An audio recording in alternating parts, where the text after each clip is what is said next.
Le jeu de la bobine. Freud, en 1920, observe son petit-fils et découvre ce jeu. Celui-ci lui servira pour établir la technique de jeu en psychanalyse d'enfant.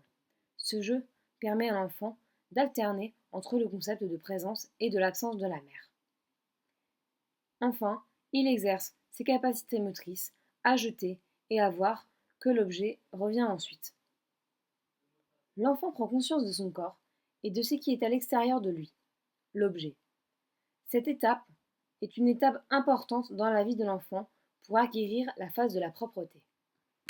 Afin d'expérimenter ce concept, vous pouvez proposer à l'enfant de faire un jeu de ballon avec vous.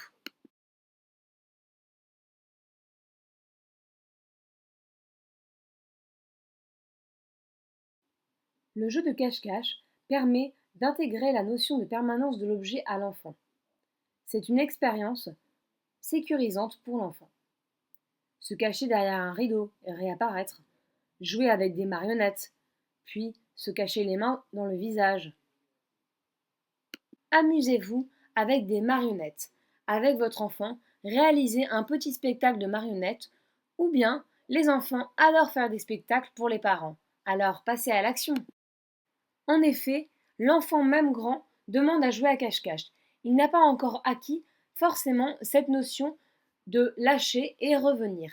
Donc vous pouvez proposer à des enfants même très grands de faire une chasse au trésor, n'hésitez pas.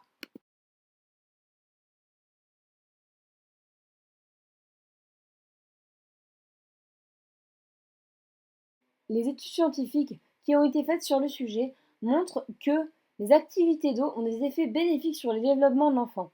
En effet, cela améliore la sociabilité, la confiance en soi, le goût de l'exploration, l'autonomie de l'enfant, la phase de la propreté.